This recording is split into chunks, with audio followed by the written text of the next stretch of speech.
Petit bain du soir, 20h30, une eau à 8-9 degrés, on est bien là, au soleil.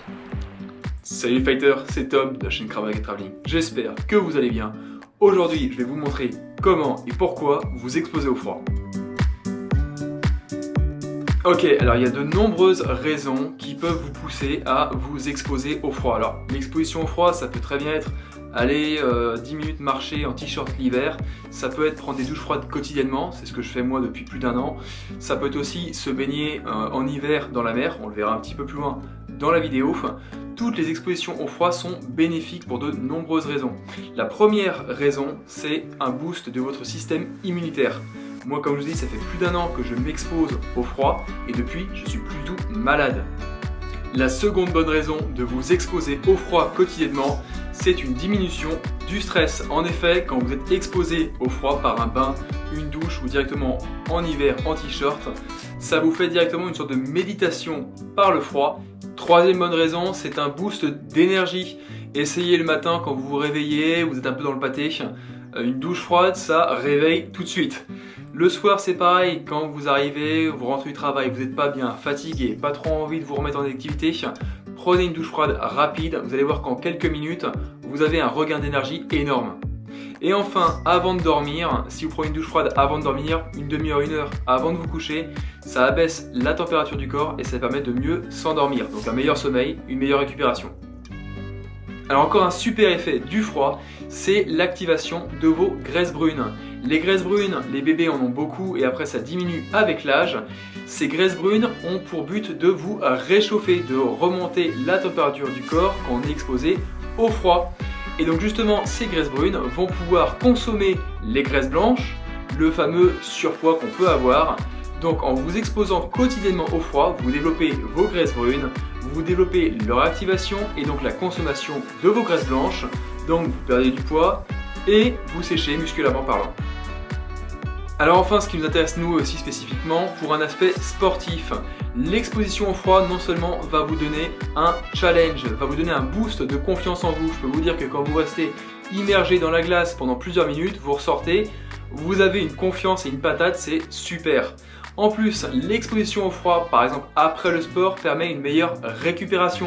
Vous avez un meilleur retour au niveau des vaisseaux sanguins et également une baisse des inflammations. Donc que du bonus après le crabe, après la self, après votre entraînement de fight.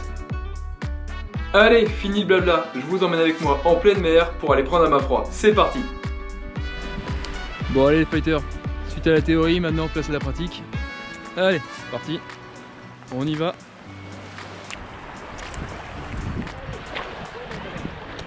Alors le truc quand on prend des bains froids, c'est que les gens vous regardent un petit peu bizarre et vous êtes le seul à vous baigner. Voilà, là, je vous montre.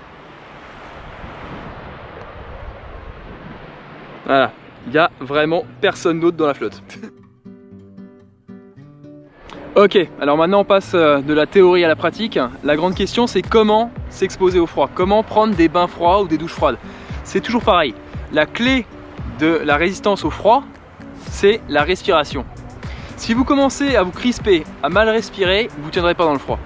Là par exemple je suis dans le froid depuis un petit quart d'heure, là je me baigne depuis au moins un quart d'heure. Ce qu'il faut c'est calmer votre respiration. Si vous êtes là, vous plongez, ça va pas, vous allez commencer à hyperventiler, vous allez vous stresser, vous allez avoir mal, vous allez vous crisper et vous allez sortir. Parce que vous êtes en train de stresser votre système, vous êtes directement dans le système sympathique, l'accélérateur. Il faut au contraire, vous arrivez, voilà, il faut au contraire calmer le système, voilà, allongez vos expirations, passez dans le parasympathique, voilà, freinez le système, vous reconnectez avec le moment présent, éloignez les pensées, éloignez le j'ai froid, j'ai froid, j'ai froid, calmez la respiration et tout se passe bien. Alors après la question de combien de temps rester dans l'eau, ça dépend de vous. Le but c'est pas de passer en hypothermie. Si vous tenez 30 secondes dans l'eau, eh ben, tenez 30 secondes. Si vous pouvez tenir plus, tenez plus. Il faut y aller étape par étape. Il ne s'agit pas d'arriver dans l'eau et de se dire je vais tenir 10 minutes d'un coup. Le mieux c'est de faire commencer par environ 1 minute, 2 minutes, Et après, quand vous sentez que vous tenez plus, là vous pouvez rester un petit peu plus, 5 minutes, 10 minutes. Après, bon, vous pouvez tenir jusqu'à autant que vous voulez. Hein. Là, ça fait un petit quart d'heure que je suis dans l'eau. En fait, c'est toujours pareil. Il ne faut pas forcer. Ne forcez pas.